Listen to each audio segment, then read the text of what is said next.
ओम शांति। आज 11 सितंबर 2023 के बाबा के अनमोल मधुर महावाक्य सुनेंगे। आज की मुरली में बाबा ने एक वंडरफुल खेल की बात सुनाई है। बाबा कहे संगम युग पर यह वंडरफुल खेल चलता है कि राम रावण से फारकती दिलाता है और रावण फिर राम से फारकती दिलाने का प्रयत्न करता है, और जैसे ही बाप को भूलेंगे तो माया का गोला लग जाता है। इसलिए बाबा कहते हैं, बच्चे तुम अपने स्वधर्म में टिको, स्वयं को आत्मा निश्चय करो और बाप को बहुत प्यार से याद करो। अशरीरी बनने का अभ्यास करना है, क्योंकि अब नाटक पूरा होता है, अब वापस घर चलना है। इसीलिए प्रतिदिन रोज ज्ञान अमृत का स्नान करो, आत्मा को पावन बनाओ। जितना पावन बनते जाएंगे, नई दुनिया के लिए भी योग्य बनते जाएंगे। तो सुनते हैं आज के बाबा के अनमोल मधुर महावाक्य। ओम शांति। मीठे बच्चे, अब नाटक पूरा होता है, घर चलना है। इसीलिए इस शरीर रूपी कपड़े को भूलते जाओ, अपने को अशरीरी आत्मा समझो। आज की मुरली से प्रश्न है, कौन सा वंडरफुल खेल संगम पर ही चलता है, दूसरे युगों में नहीं? उत्तर है फारकती दिलाने का। राम रावण से फारकती दिलाते हैं, रावण फिर राम से फारकती दिला देते हैं। यह बड़ा वंडरफुल खेल है। बाप को भूलने से माया का गोला लग जाता है। इसीलिए बाप शिक्षा देते हैं, बच्चे अपने स्वधर्म में टिको, देह सहित देह के सर्व धर्मों को भूलते जाओ। बाबा कहे, देह सहित देह के सब धर्मों को भूलते जाओ, याद करने का खूब पुरुषार्थ करते रहो, देही अभिमानी बनो। आज की मुरली से पहले गीत बजा है, जो पिया के साथ है उनके लिए बरसात है। ओम शांति। मीठे मीठे बच्चों ने नंबरवार पुरुषार्थ अनुसार गीत सुना। हर एक बात में नंबरवार कहा जाता है। क्यों? क्योंकि ये कॉलेज है अथवा यूनिवर्सिटी कहो, साथ साथ सच्चा सत का संग भी है। सत कहा जाता है एक को, वह एक ही बार आते हैं। अब इस समय तुम सच सच कहते हो कि हम सत्य के संग में हैं। तुम ब्राह्मण ही उस सत्य कहने वाले ज्ञान सागर के सन्मुख बैठे हो। गाया भी जाता है, जो पिया के साथ है उनके लिए ज्ञान की बरसात है। पिया पिता को कहा जाता है। तुम बच्चों के सन्मुख पिया की ज्ञान बरसात है। तुम बच्चे जानते हो बरोबर ज्ञान सागर पतित पावन अब हमारे सन्मुख है। हम पतित से पावन व कांटे से फूल बन रहे हैं। फूल बन जाएंगे, फिर ये शरीर नहीं रहेगा। कली भी आहिस्ते आहिस्ते खिलती जाती है, फट से खिल नहीं जाती। खिलते खिलते फिर कंप्लीट फूल बन जाती है। अभी कोई भी कंप्लीट फूल नहीं बने हैं, वह तो कर्मातीत अवस्था हो जाती। कंप्लीट फूल बन जाए तो बाबा कहे कर्मातीत अवस्था हो जाती है। देही अभिमानी तो अंत में ही बनना है। अभी तुम सबका पुरुषार्थ चल रहा है, देही अभिमानी बनने का पुरुषार्थ चल रहा है। बाप है पारलौकिक पिता। ये दोनों संगम के अलौकिक माता पिता ठहरे। बाप दादा शिव बाबा और ब्रह्मा बाबा, ये दोनों संगम युग के अलौकिक माता पिता ठहरे। कोई कांटे भी है, कोई कली में भी है। बाबा कहे कोई कांटे भी है तो कोई कली भी है, सभी बच्चे नंबरवार है। अभी तक कुछ बच्चे कली बन गए, कुछ फूल बन गए, लेकिन कुछ अभी तक भी कांटे हैं। तो कोई कांटे भी है, कोई कली भी है। कली को खिलने में टाइम लगता है। तुम सब नंबरवार कलियां हो, फूल बनने वाले हो। कोई अच्छी रीति खिले हैं, कोई आधा है। एक दिन कंप्लीट भी जरूर खिलेंगे। बगीचा तो है ना, जानते हो हम कांटों से कली तो बने हैं, फिर फूल बन रहे हैं, पुरुषार्थ कर रहे हैं। कोई तो कली ही खत्म हो जाते हैं, कोई थोड़ा खिलकर खत्म हो जाते हैं। माया के बड़े भारी तूफान आते हैं। बाबा रहम दिल को भी ये रहम आता है कि माया के बड़े भारी तूफान आते हैं। सेंटर्स खोलते भी कोई कोई खत्म हो जाते हैं, गिर पड़ते हैं। माया बड़ी जबरदस्त है। यह है चटा बेटी, किसकी? राम और रावण की। तो बाबा कहे यह है चटा बेटी राम और रावण की। मल युद्ध जैसा नहीं होता है तो चटा बेटी। राम राम कहा जाता है, ऐसे नहीं त्रेता वाले राम को याद करते हैं। ये राम राम परमात्मा के लिए कहते हैं। रावण से राम की भेंट होती है। राम है बाप, रावण है दुश्मन माया। माया भी जबरदस्त है। ये खेल है एक दो को फारकती दिलाना। राम तुमको माया रावण से त्याग दिला देते हैं।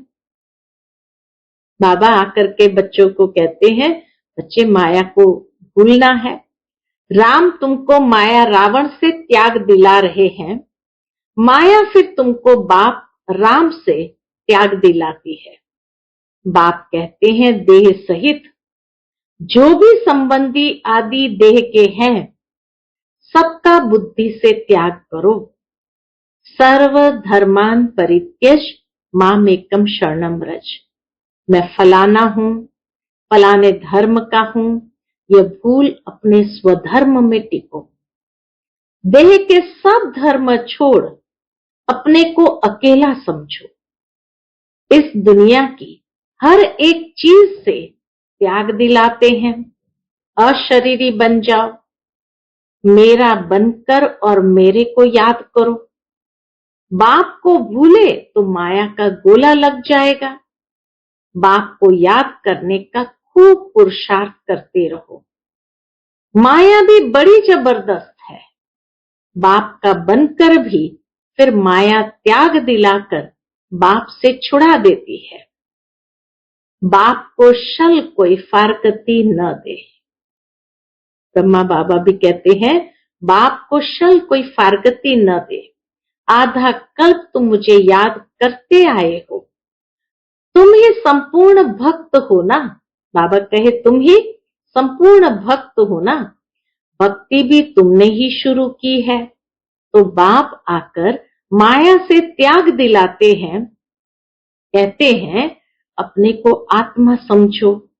इस कपड़े को यानी देह को भूलते जाओ। बस अभी हमको जाना है।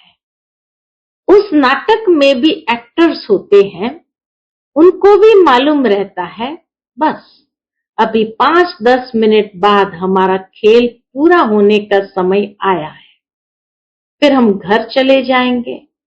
खेल पूरा होने के समय ये बुद्धि में रहता है, शुरू में नहीं रहता। हाँ, पूरा होने को बस 5-10 मिनट होती है तो सोचते बस अभी पूरा होगा और हम घर जाएंगे, शुरू में नहीं। तुम भी समझते हो हमारे 84 जन्म पूरे हुए, बाकी कितना समय होगा। तुम कहेंगे हम कब स्वर्ग व सुख धाम में जाएंगे, परंतु बाप कहते हैं इस लाइफ को तो वैल्यूएबल अमूल्य कहा जाता है। तुम बड़ी भारी सर्विस करते हो श्रीमत पर, सिर्फ तुम पांडव ही श्रीमत पर चलते हो। गीता आदि में यह बातें नहीं है। ये बाबा बहुत ही शास्त्र आदि पढ़ा हुआ है, गुरु किए हुए हैं। जो भी सब सेंटर्स की एक्टिविटीज है उन सबको तुम जानते हो। शास्त्र तो बाद में बैठ बनाते हैं, वह क्या जाने, यह भी ड्रामा में खेल बना हुआ है। गीता, भागवत आदि सब अपने अपने समय पर रिपीट होंगे। गीता है माई बाप, गीता को माता कहा जाता है और कोई पुस्तक को माता नहीं कहेंगे। इनका नाम है ही गीता माता। अच्छा, उनको किसने रचा? पहले पहले पुरुष स्त्री को एडॉप्ट करते हैं ना। पुरुष शादी करते हैं तो मुख से कहते हैं ये मेरी स्त्री है, तो रचता हुए ना। फिर उनसे बच्चे होते हैं तो भी कहेंगे ये हमारे हैं, बच्चे भी कहेंगे ये हमारा बाप है। तुम भी बाबा की मुख वंशावली हो, कहते हो बाबा हम आपके हैं। इतना समय हम माया की मत पर चलते आए, अभी आपकी मत पर चलेंगे। माया कोई मुख से मत नहीं देती है, एक्ट ऐसी करते हैं। यहां तो बाप मुख से बैठ समझाते हैं। तुम सब भारतवासी हो, जानते हो कि भारत ही सिर ताज था, अभी दोनों ताज नहीं है, न होली न अनहोली। गाया जाता है हर होलीनेस हिज होलीनेस। स्त्री पुरुष दोनों को कहते हैं, सन्यासियों को हिज होलीनेस कहते हैं, परंतु प्रवृत्ति मार्ग है नहीं। प्रवृत्ति मार्ग में तो स्त्री पुरुष दोनों पवित्र रहते हैं, सो तो सतयुग में दोनों पवित्र होते ही है, जिसको कंप्लीट पवित्र कहा जाता है। आत्मा और शरीर दोनों पवित्र रहते हैं। यहाँ पतित दुनिया में दोनों पवित्र तो हो न सके। तो अभी तुम बाप के सन्मुख सुन रहे हो, जिसको ज्ञान बरसात कहा जाता है। वह है विष की बरसात, यह है ज्ञान अमृत की बरसात। गाते हैं ना, अमृत छोड़ विष काहे को खाए। तुमको अब ज्ञान अमृत मिल रहा है। भक्ति मार्ग में तो ऐसे ही सिर्फ गाते रहते हैं, अभी तुमको प्रैक्टिकल में ज्ञान अमृत मिलता है। इससे ही अमृतसर नाम पड़ा है। बाबा कहे इस अमृत के कारण ही अमृतसर नाम पड़ा है। बाकी तालाब तो ऐसे बहुत है, मानसरोवर भी है ना। मानसरोवर मनुष्य का सरोवर तो वह है नहीं, यह है ज्ञान अमृत का सरोवर। इनको ज्ञान मान सरोवर भी कहा जाता है, ज्ञान सागर भी है। कोई नदियां हैं, कोई कैनाल्स है, कोई टुपके हैं, नंबरवार है ना। बच्चे भी बाबा कहे नंबरवार है ना, बच्चे समझ गए हैं। कल्प पहले भी बाप ने समझाया था कि फिर अब समझा रहे हैं। कल्प पहले भी समझाया था, फिर अब समझा रहे हैं। तुम निश्चय करते हो हम बाबा से राजयोग सीख रहे हैं, जिससे कल्प पहले भी हम स्वर्ग के मालिक बने थे। प्रजा भी कहेगी हम मालिक है। भारतवासी कहते हैं ना हमारा भारत सबसे ऊंच था, अभी हमारा भारत सबसे नीच है। हमारा भारत बहुत श्रेष्ठाचारी था, अब हमारा भारत बहुत भ्रष्टाचारी हो गया है। और कोई खंड के लिए ऐसे नहीं कहेंगे। सभी धर्म वाले भी जानते हैं। क्या जानते हैं कि भारत प्राचीन था, तब हम लोग नहीं थे। सतयुग में जरूर सिर्फ भारतवासी ही होंगे। गाते भी है क्राइस्ट से 3000 वर्ष पहले भारत ही था और कोई धर्म नहीं था। नई दुनिया में नया भारत था, अभी पुराना भारत है।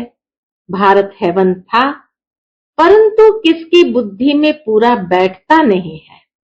यह तो बहुत सहज समझने की बात है। बाप तुमको समझा रहे हैं। तुम प्रैक्टिकल में कर्तव्य कर रहे हो। नंबरवार पुरुषार्थ अनुसार सच्चा सच्चा व्यास बनना है। बाबा कहे तुम्हें सच्चा सच्चा व्यास बनना है, सच्ची गीता सुनानी है। तुमको कोई पुस्तक आदि तो हाथ में उठाना नहीं है। तुम तो रूप बसंत हो। तुम्हारी आत्मा गीता का ज्ञान सुनती है बाप से। तुम्हारी बुद्धि में एक ही बाप है और कोई गुरु गोसाई साधु संत आदि तुम्हारी बुद्धि में नहीं है। तुम कहेंगे हम ज्ञान सागर परम पिता परमात्मा से सुनते हैं, जिसको ये सत श्री अकाल कहा जाता है। अक्षर कितना मीठा है। अकाली लोग बड़ी जोर से कहते हैं सत श्री अकाल, जो बोले सो निहाल। यहाँ तुम बच्चे ज्ञान डांस करते हो, इसलिए कहा जाता है सच तो बिठो नच। सच्चे हो तो खुशी में नाचते रहो। सच तो बिठो नच का मतलब है सच्चे हो तो खुशी में नाचते रहो। फिर तुम वहां जाकर रास विलास करेंगे। मीरा भी ध्यान में रास आदि करती थी, परंतु उसने भक्ति की, तुम कोई भक्ति नहीं करती हो। दिव्य दृष्टि दाता बाप स्वयं तुमको पढ़ा रहे हैं। बहुत बच्चे साक्षात्कार करते रहते हैं तो मनुष्य समझते हैं यह तो जादू है। बच्चे पढ़ाई में घूमते फिरते हैं ना, तुम्हारे लिए भी यह खेल पाल है। बाबा कहे तुम्हारे लिए भी यह खेल पाल है। यह कोई सब्जेक्ट नहीं, इनके मार्क्स नहीं। खेलने कूदने की मार्क्स नहीं होती है, ऐसे ध्यान दीदार की मार्क्स नहीं होती है। यहाँ भी जो इस खेल पाल में रहते हैं उनको ज्ञान की मार्क्स नहीं मिल सकती। यह तो खेल पाल है, इसको अव्यक्त खेल कहा जाता है। वह व्यक्त खेल या अव्यक्त खेल, रास आदि करने वाले को मार्क्स नहीं मिलती है। इसलिए बाबा कहते हैं ध्यान से ज्ञान अच्छा श्रेष्ठ है। गीता में भी कहा है ध्यान से ज्ञान श्रेष्ठ है। ध्यान तो सिर्फ एम ऑब्जेक्ट का साक्षात्कार है। यह है ही राजयोग। एम ऑब्जेक्ट बुद्धि में है। वह तो इन आंखों से देखते हैं हम फलाना बनेंगे। यहाँ तो यह तुम्हारी है भविष्य की एम ऑब्जेक्ट। प्रिंस प्रिंसेस बनना है। फिर तुम महाराजा महारानी बनते हो। बिगर एम ऑब्जेक्ट अगर कोई कॉलेज में बैठे तो उनको क्या कहेंगे? भारत में और जो सत्संग है उनमें कोई एम ऑब्जेक्ट नहीं है। इसको यूनिवर्सिटी भी कह सकते हैं, पाठशाला भी कह सकते हैं। सत्संग को कभी पाठशाला नहीं कहा जाता। तुम बच्चे जानते हो, क्या जानते हैं? हम पतित पावन गॉड फादरली यूनिवर्सिटी में पढ़ते हैं। सारी यूनिवर्स को तुम पवित्र स्वर्ग बनाते हो। अपने लिए ही इस यूनिवर्स को स्वर्ग बनाते हो। जो बनाएंगे वही फिर राज्य करेंगे। बाबा कहे जो बनाएंगे वही फिर राज्य करेंगे। ऐसे तो नहीं सब स्वर्ग के मालिक बनेंगे, नहीं। जो पूरे नरकवासी है, जिन्होंने द्वापर से भक्ति की है, वही स्वर्गवासी होंगे। बाकी सब मनुष्य सरसों मिसल पीस कर खत्म होंगे।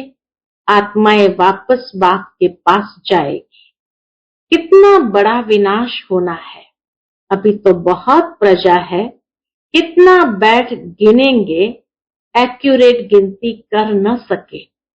दुनिया में कितने मनुष्य हैं, ये सब खत्म हो जाएंगे। बच्चों को बनियन ट्री का भी मिसाल बताया गया है। कलकत्ते में बहुत बड़ा झाड़ है, उसमें थूर यानी फाउंडेशन है नहीं, बाकी सारा झाड़ खड़ा है।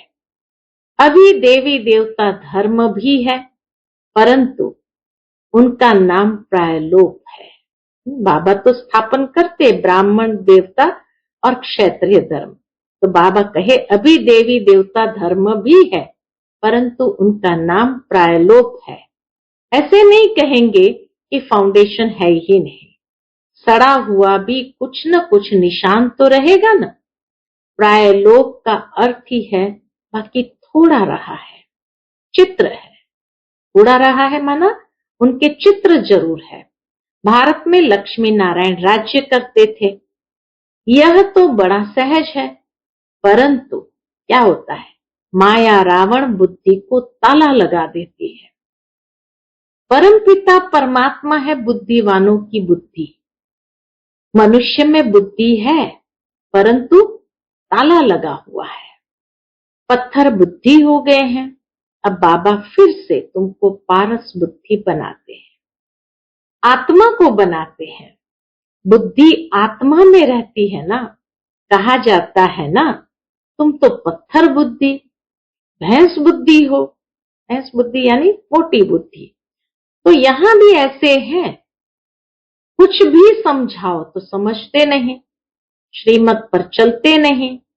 श्रीमत तो सदैव कहेगी, बच्चे अंधों की लाठी बनो। सुनना और फिर सुनाना है, सुनना भी है फिर सुनाना भी है। इसलिए सर्विस में दूर जाना भी पड़ता है, एक जगह बैठ तो नहीं जाना है। अभी तुम ज्ञान और योग सीख रहे हो, यहाँ तुम शिव बाबा के सन्मुख बैठे हो, सहज राजयोग सीख रहे हो। वर्षा लेने के लिए क्यों सीख रहे हैं राजयोग? वर्षा लेने के लिए। तुम आए हो विष्णुपुरी की राजधानी लेने के लिए। विष्णु की विजय माला बनेगी। अभी तुम ड्रामा के राज को अच्छी रीति समझ गए हो। तुम जानते हो बरोबर डीटी सॉवरेनिटी थी। सतयुग आदि में राजा रानी थे। अब कलयुग अंत में तो राजा रानी कोई भी कहला नहीं सकते, परंतु गवर्नमेंट को मदद करते हैं तो फिर महाराजा का टाइटल मिल जाता है। वह गवर्नमेंट भी टाइटल देती थी, राय साहब, राय बहादुर आदि। बाबा कहे वह गवर्नमेंट माना ब्रिटिश गवर्नमेंट भी टाइटल देती थी, राय साहब, राय बहादुर आदि आदि। अभी तो तुमको बड़ा टाइटल मिल रहा है प्रैक्टिकल में। कौन सा बड़ा टाइटल बाबा कौन सा हमें दिलाते हैं? तुम हर होलीनेस, हिज होलीनेस महाराजा महारानी बनेंगे। ये टाइटल बाबा सबसे ऊंचे से ऊंचा हमको सतयुग के लिए दिला रहे हैं। तो तुम हर होलीनेस, हिज होलीनेस महाराजा महारानी बनेंगे। तुम पर डबल ताज है। पहले होता है होली राज्य, फिर अनहोली राज्य, अभी फिर अनहोली नो राज्य। अपवित्र है और नो राज्य, प्रजा का प्रजा पर राज्य है। ड्रामा को समझना है। बाबा कहे ड्रामा को अच्छी तरह समझना है। अच्छा, मीठे मीठे सिकिलते बच्चों प्रति माता पिता बाप दादा का याद प्यार और गुड मॉर्निंग। रूहानी बाप की रूहानी बच्चों को नमस्ते। हम सब रूहानी बच्चों की रूहानी माता पिता बाप दादा को याद प्यार, गुड मॉर्निंग और नमस्ते। नमस्ते, शुक्रिया बाबा, शुक्रिया। आज की मुरली से धारणा के लिए मुख्य सार है। पहली पॉइंट, रोज ज्ञान अमृत के मान सरोवर में स्नान कर आत्मा और शरीर दोनों को पावन बनाना है। माया की मत छोड़ बाप की मत पर चलना है। दूसरी पॉइंट है, ये अमूल्य संगम का समय है। इस समय श्रीमत पर चल सर्विस करनी है। सच्चा व्यास बन सच्ची गीता सुननी और सुनानी है। रूप बसंत बनना है। आज का बाप दादा का मधुर वरदान हम बच्चों के प्रति है, अनेक प्रकार की आग से बचने और सर्व को बचाने वाले सच्चे रहमदिल भव। अनेक प्रकार की आग से बचने और सर्व को बचाने वाले सच्चे रहमदिल भव। आज का मानव अनेक प्रकार की आग में जल रहा है। अनेक प्रकार के दुख, चिंताएं, समस्याएं, भिन्न भिन्न प्रकार की यह चोट जो आत्माओं को लगती है, यह अग्नि जीते हुए जलने का अनुभव कराती है। ये अनेक प्रकार की चोट क्या करती है? ये अग्नि है जो जीते हुए जलने का अनुभव कराती है। लेकिन आप ऐसे जीवन से निकल श्रेष्ठ जीवन में आ गए। आप शीतल सागर के कंठे पर बैठे हो, अतीन्द्रिय सुख, शांति की प्राप्ति में समाये हुए हो। तो रहम दिल बन अन्य आत्माओं को भी अनेक प्रकार की आग से बचाओ। गली गली में ज्ञान स्थान बनाकर सबको ठिकाना दो। आज का स्लोगन है, जिनकी एक बाप से सच्ची प्रीत है, उन्हें अशरीरी बनना सहज है। जिनकी एक बाप से सच्ची प्रीत है, उन्हें अशरीरी बनना सहज है। अच्छा, ओम शांति।